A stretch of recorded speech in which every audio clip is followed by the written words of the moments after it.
I'm here in the garage, and I gotta fix my Husky 55. The pull cord broke. It does feel like I'm constantly fixing stuff here. It is like crazy. But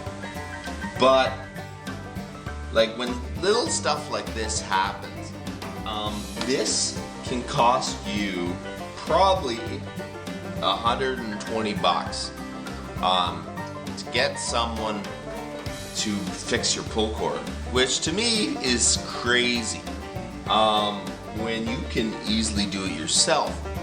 I find you have to be happy with what you have. I always want new stuff, you know, everyone wants new stuff.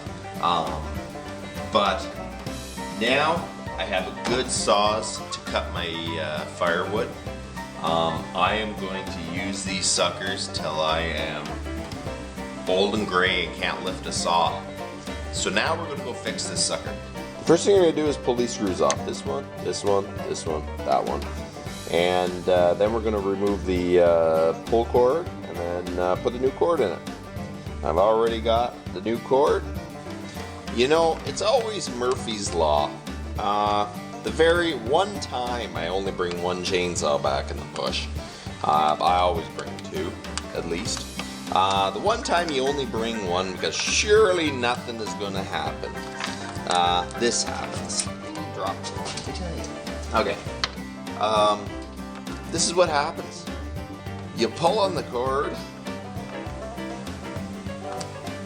and all you've got is the handle, and the cord's gone. I've never seen anything like that. You bring two, you'll never have a stitch of problems.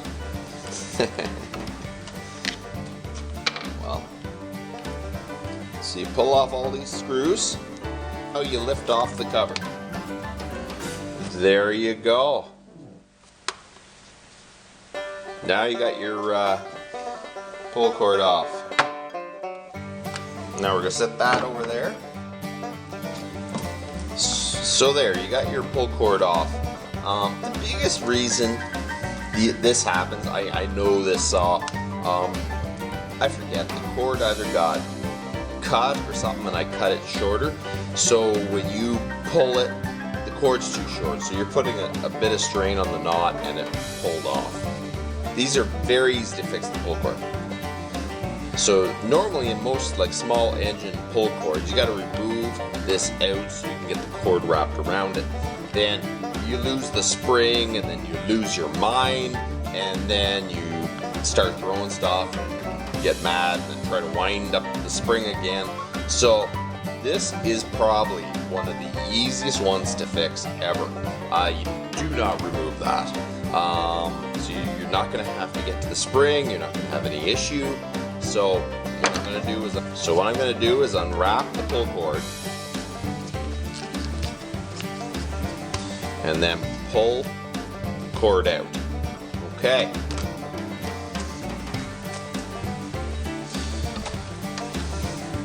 So I got a length. I am not going to cut it to length yet. So what I'm going to do is I'm going to push it down through this hole here. Keep pushing until it comes out here. So now you're going to tie a knot on this side here. Going to pull it tight. I find pulling it tight is not good enough. So every time I make a knot on one of these, I kind of slightly melt the knot. Every time I tie a knot on one of these things, I slightly melt the knot. It just makes it adhere and you can't get it apart very good.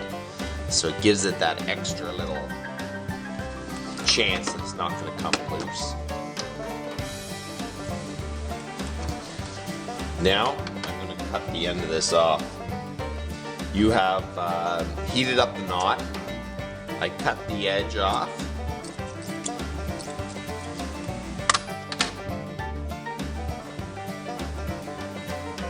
So now I've trimmed it up.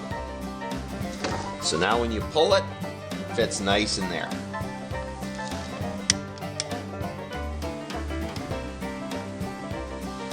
Okay, so there. So now I'm gonna wrap it this way.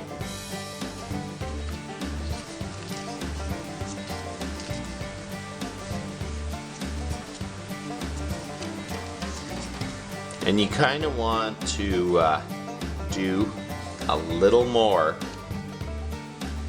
than you think you need, because right now there's no tension on the cord. So there's no tension. So I'll show you what I'm going to do. Right now I will throw this on. You want a little bit of tension on this as it seats so that it'll hold it up. So it's not going to be hanging out. So what you do is you pull up a little bit, and that should be good enough. So now we are going to pull this out. We're going to tie a knot right here. And I pull it tight, and I'm going to cut off the excess. Okay. And then now we're going to heat up this knot. This is the knot that is really important to do, because it's the one that's, when you pull it, is forcing it around. So you do the little tassel end a bit, and it kind of makes that edge. And then, with a burn in my hand, I'm going to heat up the knot a bit. I find this way, it doesn't come loose very easy. And then you let it cool down. It glues itself together a little bit, or constantly your knot will be coming out. So now it's kind of glued itself together a bit by the nylon melting, and it won't come out very easily. If you don't do this, I find your pull, you'll be fixing this thing again. You'll be walking back. So there, your pull cord's fixed. So now we're going to put the sucker back on. Okay. Now you got your pull cord fixed.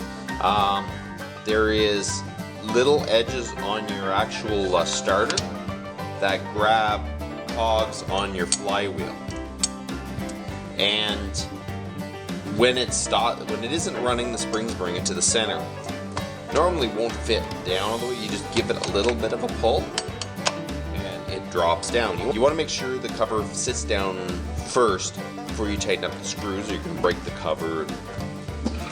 Then you're saving you no money. So then you throw your screws back in, then you tighten it up.